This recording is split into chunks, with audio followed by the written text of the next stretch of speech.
There we are. Happy Flag Day in the USA. This is Debra Cohen from DebraCohenMusic.com sharing a little bit about Israel, the Silver Trumpets, which I read in the Torah this week, something that I don't see manifesting itself in most synagogues today. Just wondering why. So we're going to talk a little bit about Silver Trumpets and a little bit about Flag Day USA. If this interests you, oh yes, and don't forget, I am in a competition to try to win the spot at the Global Citizen Festival in NYC this fall 2025. There's only going to be one indie artist winner, and that is the one with the most votes. And guess what? You can vote daily for free. Just go to tophitmaker.org/2025/Debra, Debra-Cohen, Cohen. I will be very grateful if you would vote daily. Just makes a note in your calendar. It's really important to me, okay? All kidding aside and funsy onesie, it's for a good cause to stomp out extreme hunger in the world. If you're not familiar with the mission of Global Citizen Festival, check it out. And also, yes, I get a cash prize, so I could update my computer in my recording studio because I'm working on an iMac 2013. And yes, it does buffer. So I do need to upgrade my recording studio. So this would be plus in the song that I'm singing that I wrote, it's called Catfisher. It's about being duped. Yeah, I admit it. I was gullible. I didn't know there were fake celebrities online. And some guy said he was Robert Plant, and come on, most people my age would jump at the chance to receive a video call from Robert Plant. And I even saw him in my camera talking to me, and I'm like, ooh. I was trying to record it so people wouldn't believe me if Robert Plant was talking to me. Ooh, but anyway, the lyrics tell you what really happened, so look for Catfisher. You can find it at my website, DebraCohenMusic.com. But I'm going to dedicate this song to Robert Plant if I were so blessed to win first prize, and thank him because the theme song as a senior in high school was, what do you think it was, in 73? Da da da da da da da da da da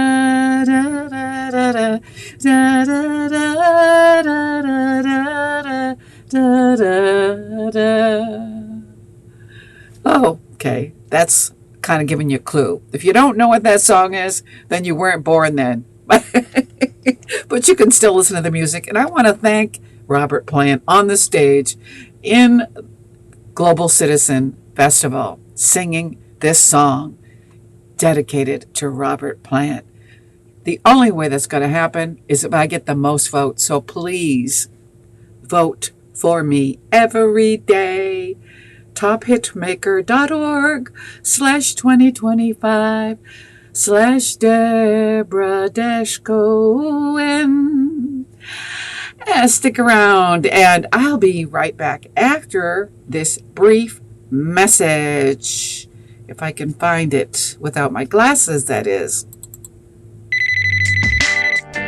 You pretend to be someone I want to see, and you're using somebody else's name, not yours. And you tell me God sent you on my way, and you want me to believe that you are Percy. Lord have mercy. You talking so smooth, want me falling for the line. I would like to share with you an article called The Silver Trumpets Promise. And we're talking about a time where Israel is at war with Iran and the Houthis, and their friendly neighbors, the Palestinians, who took a chunk of oceanfront land in Gaza in exchange for the promise of peace. And we see what's happening. Not only are the Israelis getting blamed for the current situation in Gaza, even though Hamas started the war, but for some reason, a lot of the world thinks that Israel is responsible to feed the very people that attacked them. Now, I'd like you to put in the chat where you have read about a war that was started by, we'll say, the enemy, because that's the way history books are written. A war with the USA that was started by an enemy country, and let's say Iran. And so the whole world expects the USA in this war to feed the Iranians who started the war. Have you ever read about that in the history books? I don't think so. So why all of a sudden is it the responsibility of the Jews to feed these Palestinians whose leaders are Hamas, the ones who attacked the Israelis on October 7th, 2023? I can't figure out the logic. Okay, so this article is written by Rabbi Areyah Kaltmann. Thank you, Aryeh, in Chabad, Columbus. This time, Iranian leaders are reportedly huddled in underground bunkers, calculating their response to Israeli airstrikes. This article is dated June 13, 2025, and you can find the article in a publication called JNS. People around the world held their collective breath as Israeli Air Force jets streaked across Middle Eastern skies, targeting Iranian nuclear facilities. Without international approval, the Jewish state hit at the heart of an existential threat, alone as it has so many times before. This time, Iranian leaders are reportedly huddled in underground bunkers. How does it feel? Calculating their response to Israeli airstrikes. As Jewish mothers in Tel Aviv sing lullabies in bomb shelters, diaspora Jews are refreshing news feeds with trembling fingers. While many are scared and anxious as war unfolds, we need look no further than this week's Torah portion, which was Beha'alotcha, which ended on Shabbat yesterday, for divine guidance in this exact moment. And as a side note, this is where I read about the Silver Trumpets. For more than 3,000 years, every time Jews removed the Torah from the Ark in synagogues across the globe, we have recited the same verses taken from this week's portion, words that Moshe Rabbeinu himself declared as the Israelites prepared for battle. Vayehi b'nsoah ha'aron vayomer Moshe Kuma Adonai v'yafutzu oivecha v'yanusu misanecha mipanecha ki mitzion tetzei Torah ki mitzion tetzei Torah Udevar Adonai mi Yerushalayim. Quote, when the ark was set forth, Moses would say, "Rise up, O Lord, let your enemies be scattered. Let those who hate you Flee before your face, for the Torah shall go forth from Zion, and the word of God from Jerusalem. End quote. And if you don't know where that's from, it's in the book of Bamidbar, Numbers, chapter 10, verses 35 and 36. But there are 85 letters that shook that world. These verses, which contain 85 letters in total, teach that the Jewish way of waging war, especially both physically and spiritually, is by placing the Torah front and center. When the Israelites went to war, the Ark of the Covenant did not hide in the rear with the supply wagons. It was advanced to the front of the formation, leading the charge into battle. Picture it. Ancient warriors gripping bronze swords, following a golden box containing stone tablets toward enemies who outnumbered them, outarmed them, and wanted them, the Jews, annihilated. The parallel to today's headlines is breathtaking. A small Jewish state about the size of New Jersey, armed with ancient promises and modern precision, striking at nuclear facilities while the world watches in stunned silence. However, these timeless verses contain several characteristics that make them even more powerful. First, they stand completely alone in the Torah scroll, positioned between two inverted Hebrew nuns. That's the letter in the Hebrew alphabet, equivalent to the English N. Nuns. Letters that appear nowhere else in the Torah because they're inverted. The 12th century commentator Rashi tells us that these mysterious symbols indicate that the passage isn't just noteworthy, but actually constitutes an entire book of the Torah unto itself. That means, according to this opinion, there are 7 and not 5 books of the Torah. For this reason, the Talmud teaches that if a Torah scroll is burned, torn, or damaged beyond recognition, if just 85 letters remain intact, the length of this passage, then the entire scroll retains its sacred power and can therefore be salvaged. In other words, these 85 letters of Moses' battle cry contain the essence of the Torah, the spiritual DNA of Jewish survival. The message resonates across the centuries. Jews don't retreat from their spiritual foundations during wartime.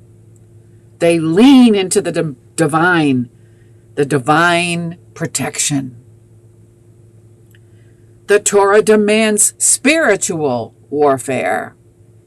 And this might be interesting for a lot of Jews that I've heard that say, I'm not spiritual. But the Torah portion is not finished delivering its prophetic punch. God commands Moses to forge 2 silver trumpets. Katzotzrot. Let me try it one more time. Again. Katzotzrot. Yes. To use for summoning the nation and orchestrating military campaigns. Different battles require different sounds of the trumpet, the silver trumpets. Peaceful gatherings get straight trumpet blasts. But verse 10:9 says, it really should say, but chapter 10, verse 9 says, quote, when you go to war in your land against an adversary that oppresses you, you shall blow a teruah with the trumpets and be remembered before the Lord your God, and thus be saved from your enemies, end quote. And I do hope that Israel blew the silver trumpets before this war started. The teruah, that broken wailing sound we know from Rosh Hashanah, represents teshuvah, the soul's returning to God. Even as bombs fall and missiles fly, the Torah demands spiritual warfare alongside military action.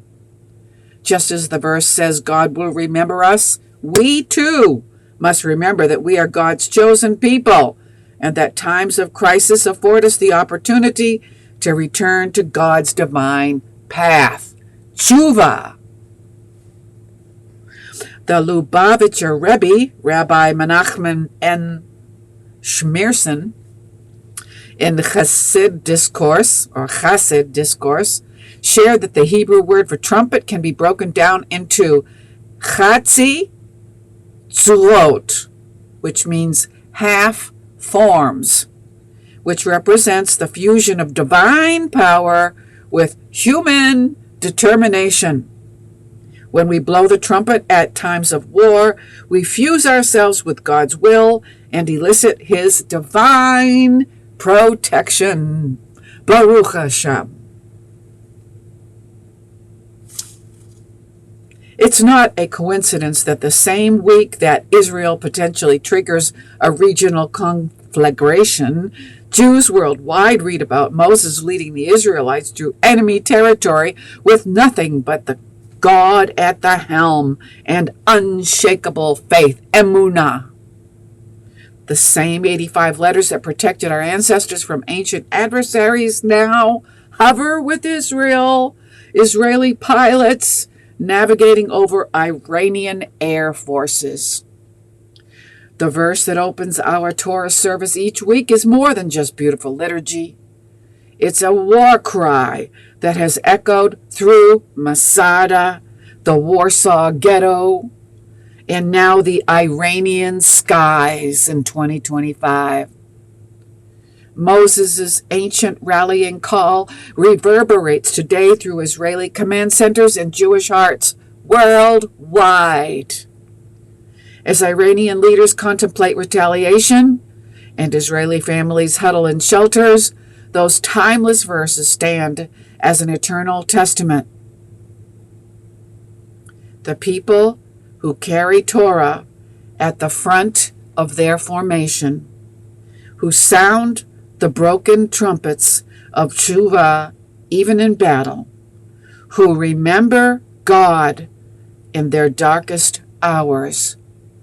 These people will not only survive, but leap, plunge, and charge forth with divine protection and success.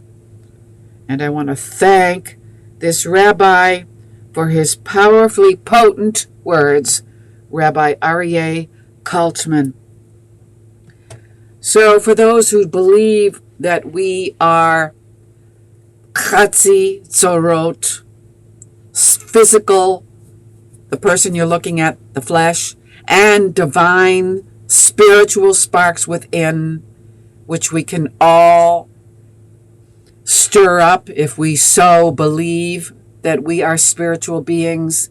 Let us stir up the flames of our God, the God of Israel, and ask him, by blowing the silver trumpets at the start of the battle, whatever your battle is, the silver trumpets need to be taken out of storage in every synagogue and sounded in the appropriate blasts, because there are several functions of the silver trumpets, not just the war sounding. There's other, like there's a trumpet sound for gathering all the people Israel. There's a silver sound trumpet for segregating the tribes and telling 600,000 people which tribes are going to advance first. You don't think they had a microphone back there at Mount Sinai and said, "Hey, you over there"? No, the silver trumpet sounds told the people what needed to be done, and we seem to have lost that part of our Torah. So let's revive, make teshuvah, and obey the God of Israel, and Israel will have the victory. So let's practice together as I play this Psalm 94, which is a battle cry. Be in meditation when you hear the words from the Psalms put to the music that I wrote, and believe in the God of Israel. Thank you for listening, and may Israel be at peace when we pray Bo Mashiach.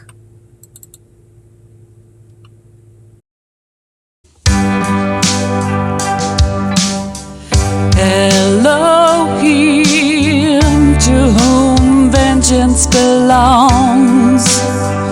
O El, to whom vengeance belongs. Shine forth, lift yourself up, O Shofet of the earth. Render punishment to the proud. How long shall the wicked, how long shall the wicked triumph? How long shall they utter and speak in arrogance? And all the workers boast in themselves. They break in pieces your people and afflict your heritage. They slay the widow and the ger and murder the fatherless. Yet they say, I shall not see, neither shall the Elohim of Yaakov regard it.